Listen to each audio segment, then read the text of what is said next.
Mic کو تھوڑا سا بہت کرا, تھوڑا نیچے کر لیا, کیونکہ بہت پوری مسجد کے سو لوگ تکلیف اٹھاتے ہیں, ہزاروں لوگ جمعے کی نماز میں, تھوڑا کر سکتے ہیں یہ سب چیزیں تھوڑا سا. اسی طرح رکعت تو باندھ لی اور پھر دیکھا سامنے موزی چیزیں چونٹیاں ہیں, اگر سجدہ کروں گا تو کاٹ سکتی ہے, تو تھوڑا سا امام خود ہل گیا بازو, چونٹیاں ہیں نا, کاٹ سکتی ہے نا اتنی بہت, تو یہ چیزیں. یا پھر نماز کو کھڑے ہو گئے اور غلاظت تھی, رات میں بلی آ گئی مسجد کے اندر, غلاظت کر کے چلے گی, دیکھا نہیں فجر میں امام آیا کھڑا ہوا, کھڑے ہونے کے بعد دکھ رہی ہے غلط, سرک جائے, یہ جائز حرکت ہے, یہ جائز.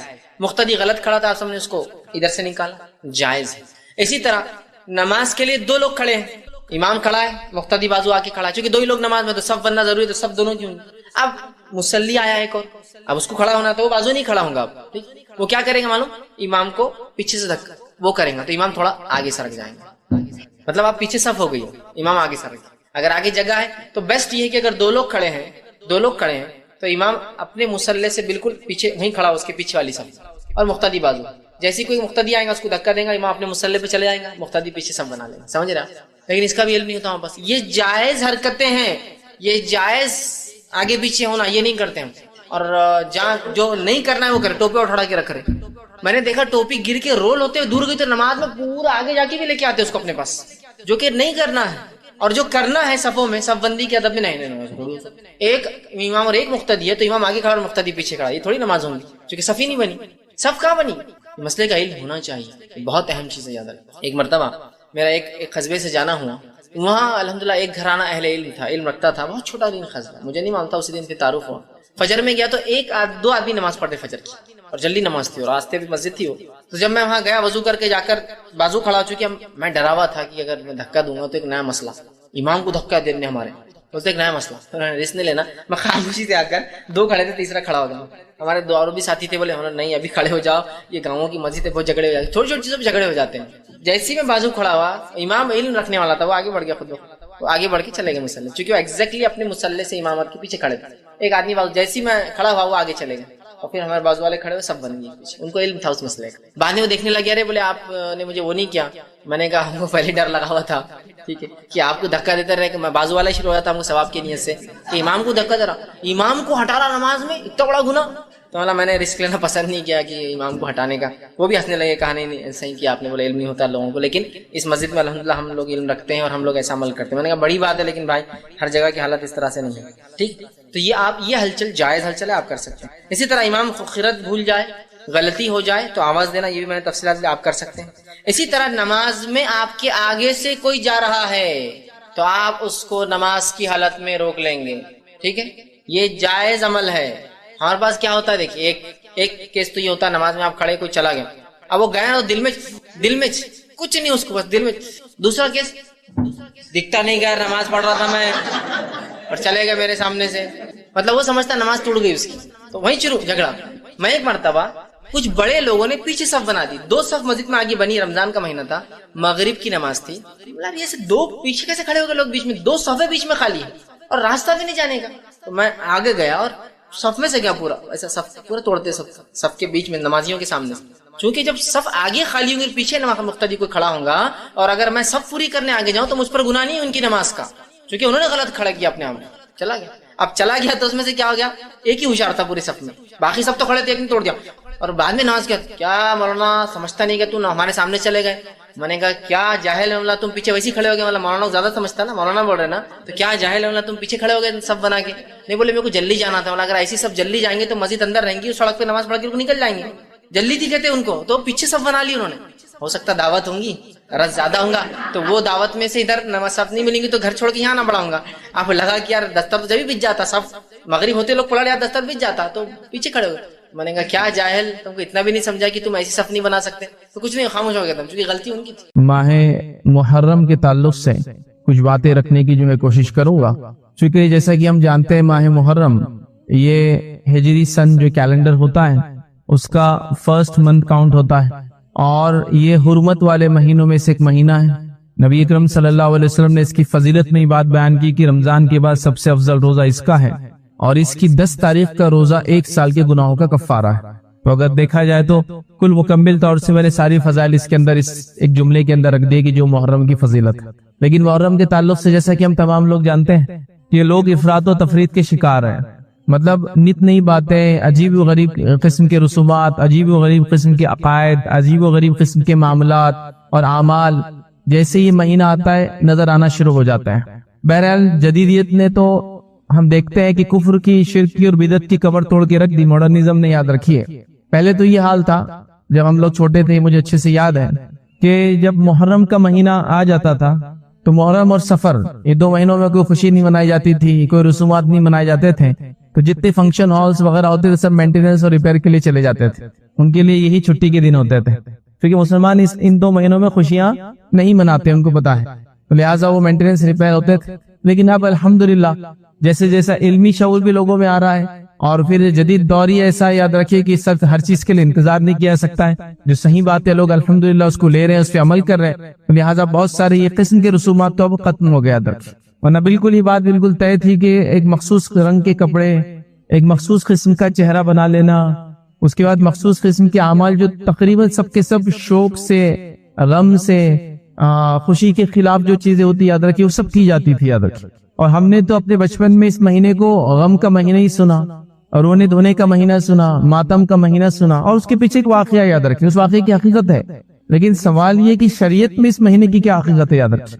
یہ بات آپ لوگ جان لیں اور ہم لوگ سمجھ لیں کہ جب سے اللہ رب العزت نے زمین و آسمان کو پیدا کیا تب سے اللہ کے نزدیک مہینوں کی گنتی 12 ہے، یاد رکھیں، اور اس میں 4 حرمت والے ہیں، اور 4 حرمت والے مہینے کون سے ہیں جو نبی اکرم صلی اللہ علیہ وسلم نے حدیث میں بیان کر دیا، 3 ایک کے بعد ایک آتے ہیں، ذی القعدہ، ذی الحجہ اور محرم، اور ایک رجب، یاد رکھیں، تو یہ 4 حرمت والے، تو یہ آج سے نہیں ہے، جب سے زمین و آسمان پیدا ہوئے تب سے یہ حرمت والے مہینے 4 ہیں، اور اللہ کے نزدیک مہینوں کی گنتی 12 ہے، یاد رکھیں، جو آیت میں نے آپ کے سامنے تلاوت ان عدۃ الشہور عند اللہ، کہ اللہ تعالیٰ فرماتا ہے مہینوں کی گنتی اللہ کے نزدیک کتاب جو ہے کتاب اللہ میں 12 ہے، اسی دن سے جب سے آسمان و زمین کو اس نے پیدا کیا، اور اس پہ 4 مہینے حرمت والے ہیں، تو تم ان مہینوں میں جو ہے اپنے اوپر جو ہے ظلم نہ کرنا۔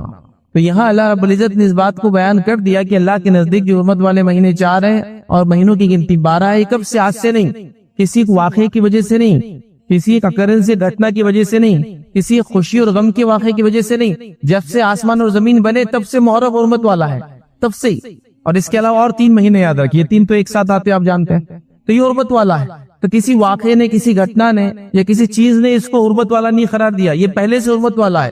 اب قیامت تک ہونے والے کوئی بھی واقعہ اس مہینے کو اچھا یا برا نہیں کر سکتے، یاد رکھیے، اس مہینے کو غم اور خوشی کا نہیں کر سکتے، اس کی حرمت باقی رہیں گی، اس کی حرمت کو ہمیشہ باقی رکھنا، یاد رکھیے، اور جو اس کے فضائل شریعت نے بتا دی وہ فضائل موجود ہے، یاد رکھیے، اور اسی کو ہم کو سمجھنا، اس پہ عمل کرنا ہے، لیکن ہمارے پاس یاد رکھیے شریعت کی بتائے ہوئے فضائل تو بہت کم ہے، یاد رکھیے۔ جب بھی یہ مہینہ آتا ہے کچھ چند واقعات لوگ سناتے ہیں، اچھا نبی اکرم صلی اللہ علیہ وسلم کے زمانے میں بھی کیا واقعے کی وجہ سے سب چیزیں ہوئی وہ بھی نہیں بتایا جاتا ہے۔ نبی اکرم صلی اللہ علیہ وسلم کے دنیا سے جانے کے بعد یاد رکھیے آپ کے نواسے کی جو شہادت ہے، یقیناً یہ غم کی بات ہے، یقیناً اس بات میں خوش نہیں ہے، یقیناً ہمیں اس کا غم ہے، یاد رکھیں، یقیناً اس چیز کو ہم برا مانتے ہیں، ٹھیک ہے، آل رسول کے ساتھ ایسا کچھ ہو، لیکن اس وجہ سے مکمل طور سے مہینے کو آپ ڈینوٹ کر دے، اس کو حرمت والا قرار دے کہ بھائی اس واقعے سے مہینے کی حرمت ہے، اس واقعے کی وجہ سے اب سارا قیامت تک امت مسلمہ اس میں غم مناتے رہیں گی، یاد رکھیے ایسا نہیں ہے۔ جب شریعت مکمل ہوئی تھی اس مہینہ حرمت والا تھا، اور اس کے اندر جو ایک خاص تاریخ ہے 10، وہ تو خوشی کی وجہ سے روزہ رکھا گیا، یاد رکھیے، غم کی وجہ سے نہیں،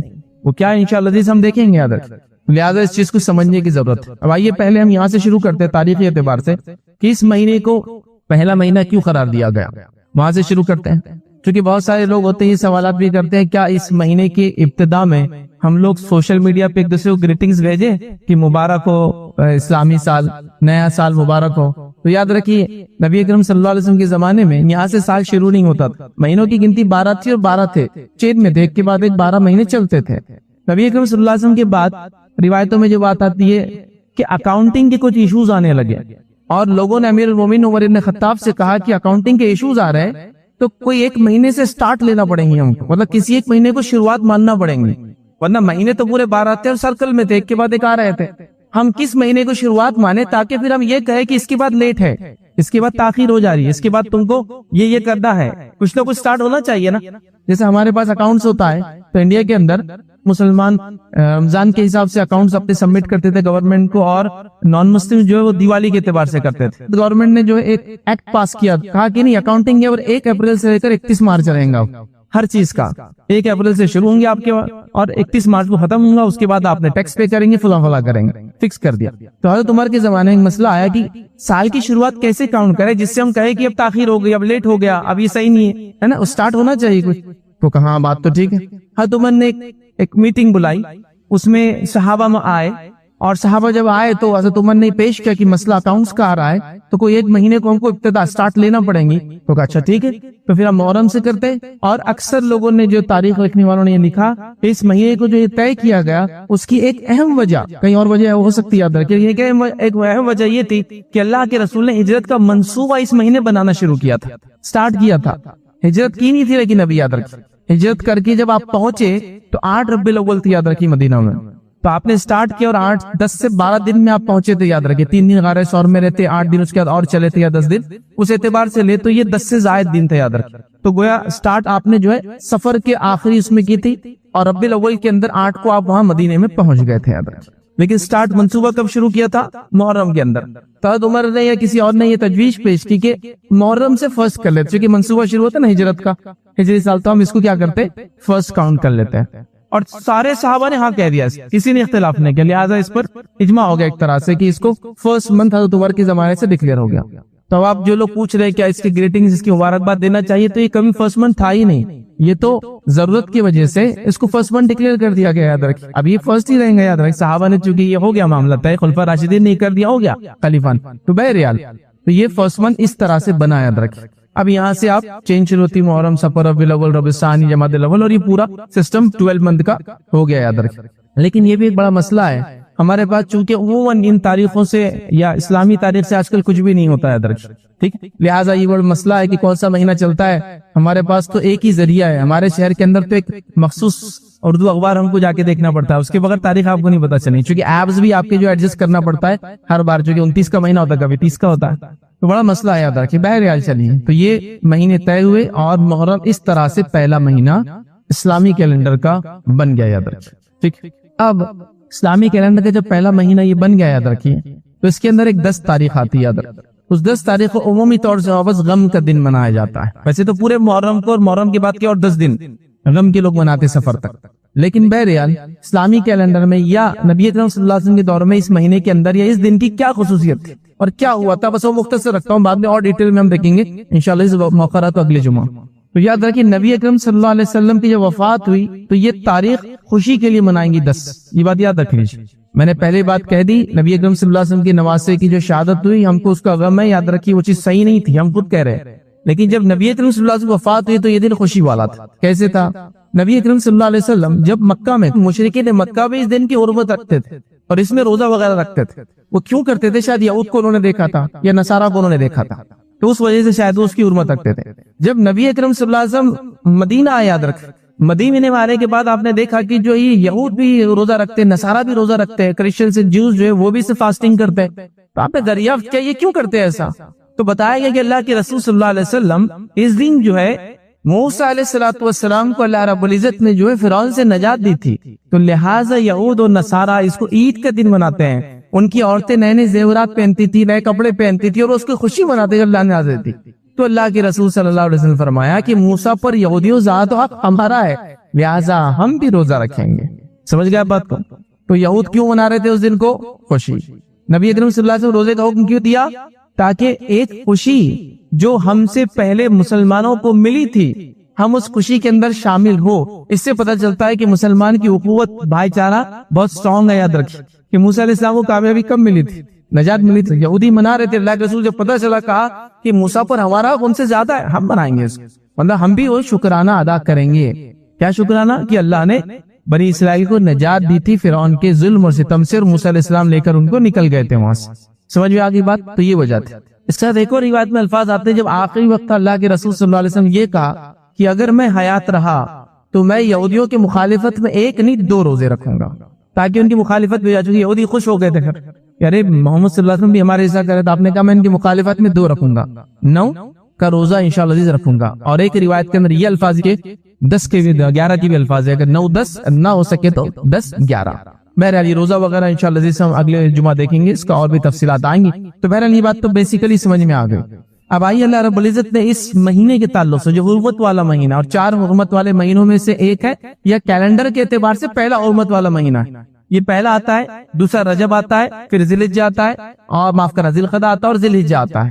لیکن اگر ایک ساتھ میں دیکھیں تو یہ 3 مہینے ایک ساتھ ایک کے بعد ایک آتے، یاد رکھیں۔ اور مشرکین مکہ چونکہ 3 مہینے ان کا اکثر یا اس کے اطراف کے قبائل جو لوٹ مار کر کے اپنی انکم کرتے تھے، تو یہ لوگ کیا کرتے تھے، محرم کے مہینے کو سرکاتے رہتے تھے، چونکہ 3 مہینے ایک ساتھ اپنے اس کام سے رکنا، تجارت مطلب ان کا جو روزی روٹی اسی چل لوٹ مار کیسے کریں گے، تو وہ کیا کرتے تھے، اعلان کر دیتے تھے کہ یہ بار محرم سفر کے بعد آئیں گا۔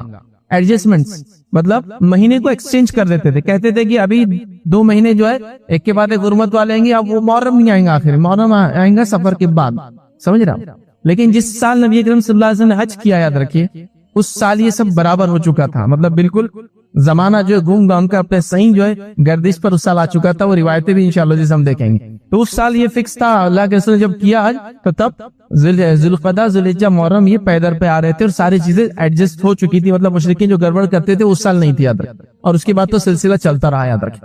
تو اللہ تعالیٰ نے یہ بات بیان کر دی کہ اللہ کے نزدیک مہینوں کی گنتی 12 ہے، اس میں 4 حرمت والے تھے۔ حرمت والے مہینے کسی مخصوص واقعے کی وجہ سے نہیں ہوئے، یہ اللہ کے پاس جب سے زمین و آسمان بنی تھی اللہ نے دی۔ اب اللہ نے کیوں 4 مہینوں کو حرمت والا بنایا، یاد رکھیے یہ اللہ رب العزت بہتر جانتا ہے، لیکن اللہ تعالیٰ کچھ چیزوں پر فضیلت دیتا ہے، یہ اس کا اپنا طریقہ اور سنت ہے، یاد رکھیے۔ جیسے دنوں میں اگر میں آپ سے کہوں سردار کون ہے دنوں کا، تو آپ کہیں گے دنوں کا سردار جو ہے جمعہ ہے، اللہ نے دین ہے اس کو فضیلت۔ کیوں نہیں فضیلت؟ کہا کہ اسی دن آدم بنا، اسی دن جو ہے آدم علیہ السلام سے کی توبہ قبول ہے، اسی دن وہ زمین پہ اتارے گئے، اسی دن جو ہے قیامت آنے والی، تو جمعہ کی اپنی فضیلت، تو جمعہ سردار ہے نا۔ زمینوں کے اندر اللہ تعالیٰ نے جو ہے حرم کو فضیلت دی ہے، بیت المقدس کو فضیلت دی ہے، تو زمینوں میں کسی زمین کو اللہ تعالیٰ نے فضیلت دی ہے، شخصیات میں کسی شخصیت، تو اللہ تعالیٰ کا اپنا طریقہ ہے، وہ لوگوں پر دنوں پر مہینوں پر جگہ پر فضیلت دیتا ہے۔ تو اسی طرح یہ 4 مہینے حرمت والے، اب اس میں کیا کرنا ہے، ہم کو ظلم اور زیادتی سے بچنا ہے، جو کہ قرآن نے حکم دیا، اللہ تعالیٰ نے کیا فرمایا کہ اس میں 4 مہینے حرمت والے ہیں اور یہی صحیح دین ہے۔ اللہ فرماتا ہے فَلَا تَظْلِمُوا فِيهِنَّ أَنفُسَكُمْ، تو اپنے نفسوں پر ان مہینوں میں ظلم نہ کرے۔ ہمارا کام کیا، حرمت والے مہینوں میں ظلم نہ کرے، زیادتی نہ کرے، ٹھیک ہے، معصیت اور گناہ کے کام نہ کرے، نیکی میں زیادہ آگے بڑھے۔ تو کیا اس کا مطلب یہ کہ دیگر مہینوں میں ہم گناہ کر سکتے؟ نہیں، دیگر مہینوں میں بھی نہیں کر سکتے، اس مہینے میں بدرجہ اولی ہم کو نہیں کرنا ہے، مطلب معصیت گناہ تو ہمیشہ غلط چیز تو غلط ہمیشہ ہے، لیکن ان مہینوں میں بہت احتیاط کرنا ہے۔ حتیٰ کہ مشرکین مکہ بھی ان دنوں کی حرمت رکھتے تھے، یاد رکھیں، دور جہالت میں بھی، اسی لیے تو وہ لوٹ مار کے لیے اپنے مہینوں کو ایڈجسٹ کرتے تھے۔ ان دنوں میں جنگوں کی ابتدا نہیں کرتے تھے کبھی بھی، یاد رکھیں، اور نبی اکرم صلی اللہ علیہ وسلم نے بھی ان مہینوں میں جنگوں کی ابتدا نہیں کی، لیکن اگر کوئی آ جائے تو پھر اس کا دفاع تو کیا، لیکن ابتدا نہیں کی اپنے طرف سے۔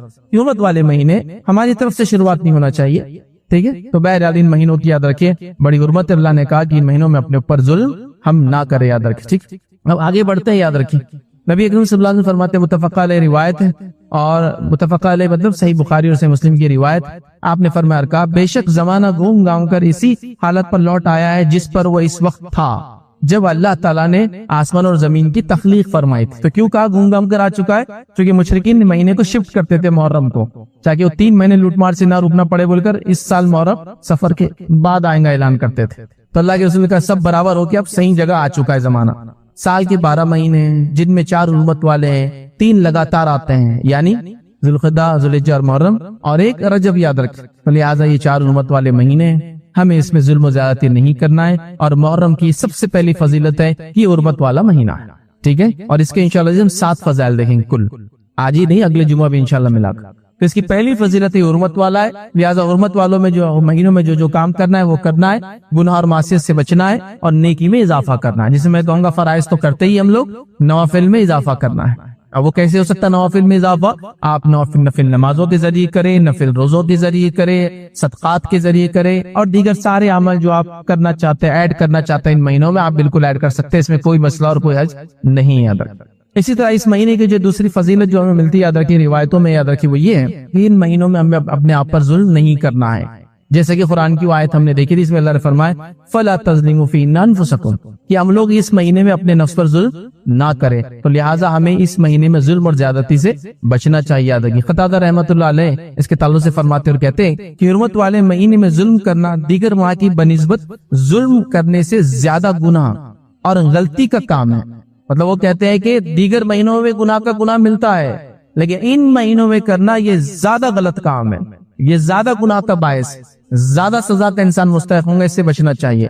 پھر فرماتے اور کہتے ہیں اگرچہ ظلم کرنا ہر حال میں عظیم گناہ ہے، مگر اللہ اپنے امر میں سے جسے چاہتا ہے جو ہے عظیم بنا دیتا ہے۔ تو گناہ تو وہ کہہ رہے ہیں ظلم تو ہمیشہ گناہ ہے، لیکن اللہ چاہتا ہے جس میں سے جس مہینے کو اس نے فضیلت دی تو لہٰذا اس میں اور بڑا گناہ ہے، تو لہٰذا ان ماہ کے اندر ہمیں ظلم اور زیادتی سے بچنا چاہیے۔ یاد رکھیں ہمیں کوئی غلط کام نہیں کرنا چاہیے، ہمیں جو اپنے زندگی کو بدلنے کی کوشش کرنا چاہیے، اور یہ بات بڑی اہم ہے، یاد رکھیں اگر ان 4 حرمت والے مہینوں کو بھی ہم یاد رکھیں اور اپنی نفس کو ظلم و زیادتی سے ہم بچانے لگے تو یاد رکھیں جو آدمی 30 مطلب 90 دنوں تک 3 مہینے تک اپنے آپ کو ظلم و زیادتی سے بچائیں گا، انشاءاللہ اس امید نہیں کہ اگلی وہ زندگی پھر گناہ کریں گا، پھر تھوڑا بڑا کچھ گڑبڑ ہونے لگے تو پھر رجب کا مہینہ آ جائے گا، پھر تھوڑا سا اپنی اصلاح کریں گا، پھر اس کے بعد جو ہے 3 مہینے اس کے بعد آنے والے، تو لہٰذا یہ ہم کو اپنے آپ کو سدھارنے کا موقع یاد رکھیں جو اللہ رب العزت نے دیا ہے۔ لیکن جیسا میں نے کہا نا، چونکہ اسلامی کیلنڈر کا کوئی سسٹم ہی ہمارے پاس نہیں، تو کب یہ مہینے آ کر جاتے ہیں پتہ بھی نہیں چلتا ہے۔ ہاں جب وہ تھوڑا سا حج کا سیزن آئے تو پتہ چلتا ہے کہ ذی الحجہ چل رہا ہے، ذی القعدہ تو بس ایسے ہی چلا جاتا ہے، رجب بھی بہرحال ایسی کبھی آ کے چلا جاتا ہے، سوائے بدعتوں کی وجہ سے رجب مشہور ہے، کئی موقع ملا تو رجب کے بارے میں دیکھیں گے۔ اس وجہ سے نہیں کہ ہم کو بچنا ہے، معصیت نہیں کرنا ہے، گناہوں سے بچنا ہے، نیکی زیادہ کرنا ہے، ویسا نہیں۔ اور محرم بہرحال وہ بھی اپنا ایک غم کے لیے اور پتہ نہیں کیا کیا اس کے پیچھے عقائد ہے اس کے لیے مشہور ہے، تو لہٰذا ہم کو یاد رکھنا ہے چیزوں کو اور اس کا فائدہ اٹھانا ہے۔ آئیے تیسری بات دیکھیں گے اس مہینے کے تعلق سے، یہ ہے کہ اللہ کے رسول صلی اللہ علیہ وسلم نے اس مہینے کو جو ہے اللہ کا مہینہ قرار دیا ہے۔ یہ جو محرم کا مہینہ ہے یہ اللہ کا مہینہ یاد رکھیں، ٹھیک ہے۔ اور صحیح مسلم کی روایت ہے، نبی اکرم صلی اللہ علیہ وسلم فرماتے اور کہتے ہیں رمضان المبارک کے بعد اللہ کے مہینے محرم کے روزے سب روزوں سے جو افضل ہیں، اور فرض نماز کے بعد سب سے افضل نماز رات کی یعنی تہجد کی نماز ہے۔ تو یہاں نبی اکرم صلی اللہ علیہ وسلم فرما رہے کہ رمضان المبارک کے بعد اللہ کے مہینے محرم کے روزے سب سے افضل ہیں، تو شہر اللہ کہا آپ نے، اللہ کا مہینہ کہا اس حدیث کے اندر، تو محرم جو ہے یہ اللہ کا مہینہ یاد رکھ، شہر اللہ کا مہینہ، تو بڑا اہم مہینہ یاد رکھ۔ مطلب دیکھیں جس مہینے کو نبی اکرم صلی اللہ علیہ وسلم نسبت کر رہے ہیں اللہ کا مہینہ، تو کتنا اہم ہوگا یہ مہینہ یاد رکھیں۔ تو یہ اللہ کا مہینہ آپ صلی اللہ علیہ وسلم نے اس مہینے کو بیان کیا، یاد رکھیں، لہذا اس سے جو اس کی اہمیت جو ہے پتہ چلتی، یاد رکھیں۔ چوتھی بات جو یاد رکھی ہم کو محرم کے تعلق سے پتہ چلتی وہ یہ ہے کہ یہ حرمت والے مہینوں میں سب سے افضل مہینہ، یاد رکھیں حرمت والے مہینوں میں سب سے افضل مہینہ ہے۔ مطلب حرمت والے مہینے 4 ہیں، لیکن علماء لکھتے ہیں، کئی اقوال موجود ہے کہ حرمت والے مہینوں میں سب سے افضل مہینہ یہ محرم کا، یاد رکھیں، تو لہٰذا اس کی حرمت کو ہم بالکل پامال نہ کریں۔ لیکن کتنی افسوس کی بات ہے کہ اس مہینے کو ہم میں سے اکثر، میں نہیں کہہ رہا ہوں میں